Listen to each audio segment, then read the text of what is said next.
Cameroun, Côte d'Ivoire. Alors, j'observe que depuis l'affaire Élysée, il y a des internautes camerounais, des frères camerounais, qui eux savent qu'ils n'ont rien à gagner ni à perdre avec la Côte d'Ivoire.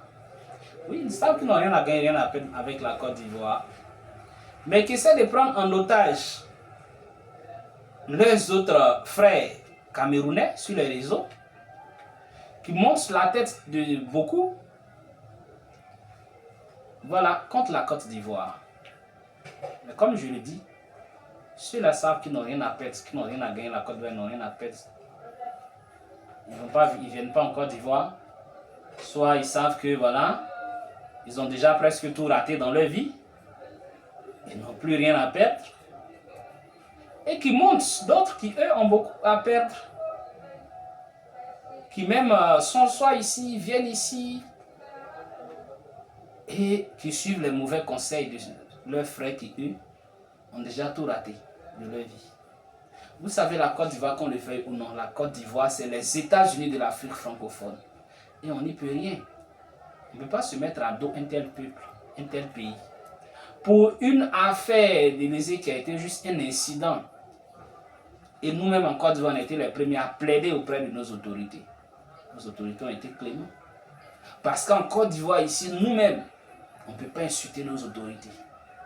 On ne peut pas insulter nos institutions. C'est comme ça. Ceux qui ont essayé. Mais Élysée, lui encore, il a eu la chance. Il est parti. Donc je ne sais pas pourquoi certains chargent cette affaire-là pour créer des clashs inutiles entre ces deux peuples-là qui s'apprécient depuis toujours. Vous ne savez pas comment les Ivoiriens ont apprécié ou apprécient les Camerounais. Depuis nous, on est petits, on le sait. Mais vous êtes en train de déconstruire ce mythe-là qu'on avait du Cameroun. Parce que pour nous, le Cameroun, c'est... Voilà.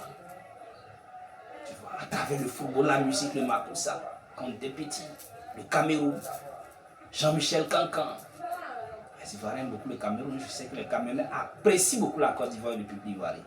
Mais cette nouvelle génération de jeunes, ce que vous êtes en train de créer, aussi bien Ivoiriens, ces jeunes Ivoiriens comme les jeunes la jeunesse camerounaise, sur les réseaux, petit à petit, c'est des choses... Voilà, qui peuvent créer des petites frictions entre ces deux peuples, même si ça reste sur les réseaux sociaux. Mais je vois que beaucoup, eux, ils prennent ça en cœur, ils y vont à fond. Et comme je l'ai dit, au niveau du Cameroun, qui montent la tête de leurs autres frères à se mettre à dos les Ivoiriens. Vous allez perdre beaucoup. Vous allez perdre beaucoup. La Côte d'Ivoire, c'est les États-Unis de l'Afrique francophone, on n'y peut rien. Le Cameroun a eu son moment de gloire, comme j'ai l'habitude de le dire. Ou le soft power camerounais, voilà, les années 80-90. On a vu ça. Nous aussi, actuellement, c'est la Côte d'Ivoire. La Côte d'Ivoire s'est beaucoup inspirée du Cameroun. Hein. En termes de football, nous, on les enviait. La musique, on les enviait par le passé.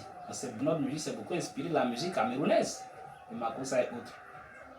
Vous comprenez? Les Manu Dibango, là, on a été les débouchés pour qu'ils viennent travailler pour nous ici à la RTI, pour aider notre musique. Donc, c'est reconnaître ce qui est bien quelque part. Quand quelqu'un réussit quelque part, on n'est pas jaloux, on sait le reconnaître. On sait s'approcher pour apprendre. C'est beaucoup inspiré de la musique en Afrique centrale. Cameroun, Congo. Voilà. Les deux Congos. C'est beaucoup inspiré. Notre coupé décalé, les racines, c'est... Voilà. Les Atalakou, là, ça c'est le Congo, ça.